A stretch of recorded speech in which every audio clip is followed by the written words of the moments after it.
O peso aparente, exatamente, são as medidas que relacionam as forças que agem no sistema. Nesse caso, quando ele fala o termo peso aparente, ele está se referindo a duas forças. Ou ele está se referindo ao valor da força normal, ou ele está se referindo ao valor da tração.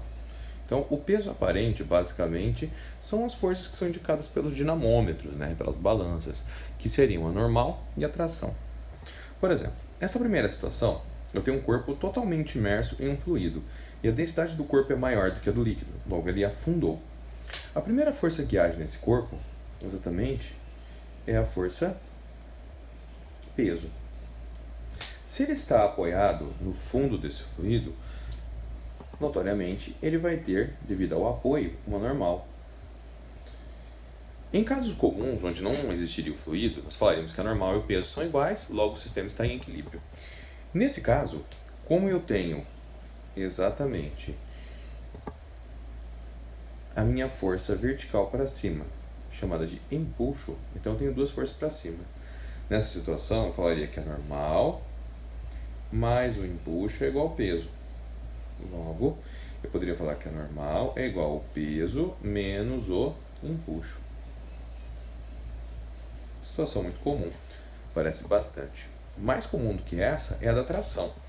Eu tenho aqui um corpo na mesma situação de densidade, uma densidade do corpo maior do que a do líquido.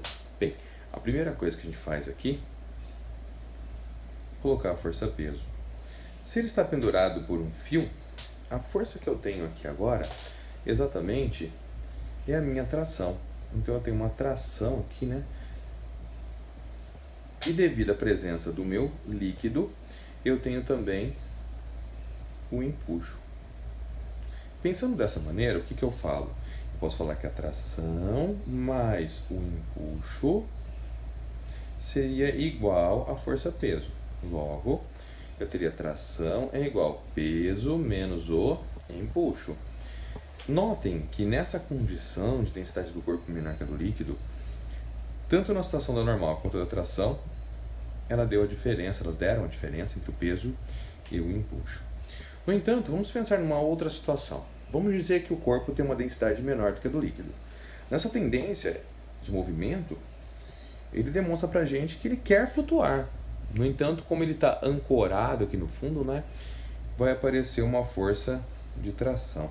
Lógico, de praxe, nós ainda fazemos a mesma coisa. Eu coloco para você exatamente o peso para baixo. Nesse caso, eu tenho um empuxo normalzinho, sempre vertical para cima, né? São duas forças que sempre são verticais. E aqui eu vou ter exatamente uma tração. Como é que fica essa tração? O corpo puxa o fio, logo o fio puxa o corpo. Então eu tenho que nessa situação, tração mais o peso é igual ao empuxo. Logo, a minha tração seria o empuxo menos o peso. Tá aqui bonitinho. Uma inversão na relação, mas isso tem que ser observado com cautela, porque afinal de contas tudo pode fazer muita diferença.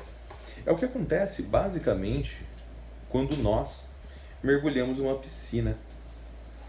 E aí, nós fazemos o quê? Colocamos a famosa bolinha por baixo das pernas, né? Então, nós colocamos uma bolinha aqui assim, né? Fazemos uma posição de cadeirinha. Quem está sentado aqui assim, segura e fala assim: ai, cadê a bolinha? Cadê a bolinha? Né? Bem, acho que muitos de nós já fizeram isso. Eu mesmo já fiz muitas vezes. Né? E aí você sente que a bolinha faz uma força, né? Empurrando você. E você não entende por que isso está acontecendo. Simples. Primeiro, a densidade do corpo, nesse caso, devido ao ar, é menor do que a do líquido. Logo, ele tende a subir. Eu tenho uma força-peso puxando ele para baixo. Tá aqui. Eu tenho aqui, nesse caso, um empuxo empurrando ele para cima. E é uma coisa engraçada, porque além do empuxo, o que acontece? A bola empurra a minha perna, logo a minha perna empurra a bola com uma força chamada normal. Então eu posso falar que nesse caso, o empuxo é igual o peso mais a normal. Eu vou mudar aqui a ordem, né?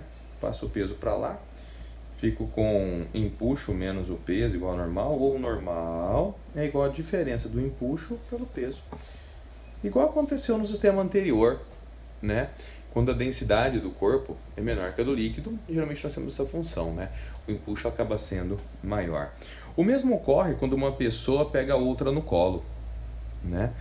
Você fala, nossa, a pessoa ficou mais leve, fiquei forte, mas é por causa dessa ação. Naturalmente, o ser humano dentro dele tem ar, e esse ar geralmente é menos denso que o líquido. Ele tende a receber um empuxo que faz ele ficar mais leve, e aí você consegue levantar uma pessoa dentro da água, de um fluido, com muito mais facilidade, certo? Tem toda essa questão a ser pensada. Mas o peso aparente, basicamente, é uma expressão utilizada para a força normal e atração. Ah, Jabor, mas e se eu quiser olhar a massa aparente? Eu olharia a intensidade da normal ou da atração e calcularia a massa-gravidade. Só que a massa seria uma massa aparente, porque a força também não é o peso, e sim um peso hipotético, um peso aparente, né? Então essa seria a ideia básica. Então lembra sempre que quando falar a expressão peso aparente, nós estamos procurando normal e tração. Eu sempre tenho que tomar cuidado na situação se o corpo é mais ou menos denso do que o fluido, para saber se ele tem tendência a afundar ou a flutuar, entendeu? Tem que ver tudo isso daqui também, ok? Galera, espero que vocês tenham entendido aí, tá? E agora bora exercitar um pouquinho, fazer alguns exercícios para poder praticar.